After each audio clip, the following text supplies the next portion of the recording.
Guns! We all love them. As Americans, we are bred to love guns.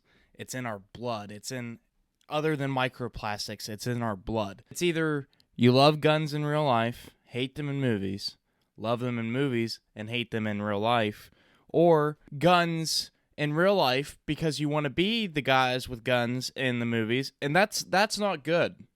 You need to stop that. Stop it. Get some help. Today, I'm going to be discussing a movie that I have watched because so many people have recommended it to me, and it's just impressive how big of a hold Denzel Washington has over middle-aged men. But I watched The Equalizer. I just want to say thank you to everyone who has watched my previous videos and has watched my shorts and who has subscribed. What sucks is that YouTube is not showing me who all subscribed to my channel. So if you're a new subscriber, please comment below and say I'm subscribed so I can officially thank you for subscribing to my channel. And like this video if you like it, and subscribe if you like me. If you don't, you don't. The Equalizer, let's start out with the plot of The Equalizer. So, spoiler warning if you want to see it, and I highly recommend you seeing it before watching my shitty-ass video. It starts out, you start seeing this guy who is named Robert, which is Denzel's character. He works at like a Home Depot type thing. You know, real middle-aged man type stuff. You know, he's widowed. Works at like a Home Depot-esque store. He helps out his coworkers to the fullest of his ability. The thing that you start seeing is that he has a hard time sleeping at night, so he's constantly out at night at this one restaurant. He just wants to read. He wants to put his mind off things so he could probably fall asleep when he gets home. But he notices around like 2:30 a.m. every single night that there is this girl here. And he starts picking up that she is a prostitute, a escort, whatever. So after all those sleepless nights that he has not been able to rest, he starts connecting with her on like a friendship level. He starts seeing that she is still just very, very young, almost like a daughter figure to him. So she's like mixed up with some wrong people. So he starts saying that this girl is being forced to do these men that she doesn't want to do, which is whatever. He ends up hitting her. One of her clients ends up hitting her, and she hits back. Well, that causes her pimp to be mad. That was a big no-no, and starts doing like how husbands did in the 50s and just beat her the fuck up. She's in the ICU.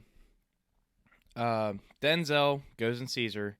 He's mad that this even happened. She was beaten from an inch of her life. So he ends up wanting to go to her pimp. He goes to the pimp and wants to buy her freedom, because apparently these people are slaves and they were never going to get out of this life.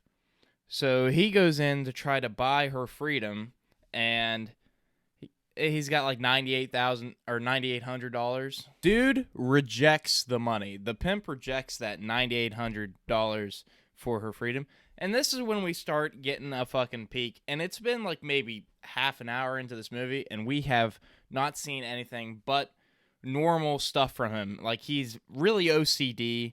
That's the really only thing that I've seen that is a little off-putting. But he starts, like, doing numbers in his head like Rain Man in the, like, split second before these, the pimp and his goons are about ready to attack. He's, like, doing, like, multiple calculations. He even times how long it would take to kill these guys. And he was off, but, like, by, like, maybe 1 or 2 seconds. So he does this, and he does it so fucking quickly, it's being counted in fucking seconds. And he just wipes the floor with fucking 5, 6 people. And you know what I said with guns? I think that was the only scene that I saw him actually use a gun, because the whole throughout the movie it makes a point that he does not use guns. He will use any fucking means possible other than guns, unlike his brother, John Wick. And just so you guys know, these movies were released within a month of each other, and just so happens the Equalizer had to be first, but by a month. I don't know when production started. I don't know. Nope. I'm not going down that rabbit hole. So then it gets the attention after he kills that pimp of this big Russian character, and he sends one of his lackeys, who is basically Russian Kevin Spacey, and he comes and he's like trying to figure out who did this to his men, and finds out that it's Denzel's character. So this Russian Kevin Spacey. He is very, very smart. He can almost predict every single play that Denzel's doing, and it's like a cat and mouse game between them the whole time. He ends up finding out that he cares a good bit about his coworkers at this Home Depot place, and so he tries to abduct them and hold them hostage and start killing them if he doesn't turn himself in to them. Denzel goes right to the Home Depot and tries to rescue them, and that causes Russian Kevin Spacey to come in and try to confront him himself. And it turns into a big, all-out fucking brawl between them. It just gets gory, and he doesn't use a single fucking gun. He uses shit that's around the fucking shop, that's around the store, and he just, like, what, he fucking drilled a dude's fucking head with a power drill, and hung a dude with fucking nail gun nails. John Wick, yeah, it's all guns, and yeah, the kill count in John Wick is a lot bigger than the Equalizer, but holy shit.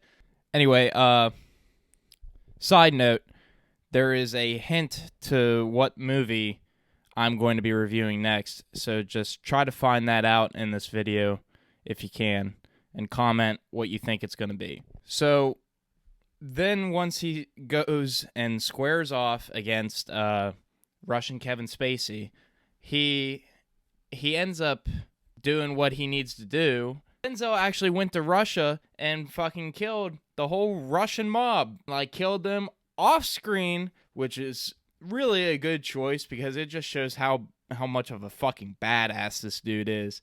Like, for them not to even see, for them to not even show it, I mean, it just instills fear. So then the prostitute girl ends up getting a job, and she wants to be a singer, and then Denzel lives pretty happy. I'll be watching The Equalizer 2 at some point, and I'm definitely going to do a review on it, obviously. Thanks for everyone who subscribed and liked my last video. We got to our goal of 15 likes, and I know you guys can do better than that because you over-exceeded that. Let's get 30 likes on this one. Let's keep it in the numeral of 15, and I give this movie 8.5 out of 10. It's pretty good. Not bad. Like, subscribe, and if you do subscribe, please comment below that you subscribed, and I'll give you a little thank you do. And thank you. This has been The Equalizer. Thank you. Good night.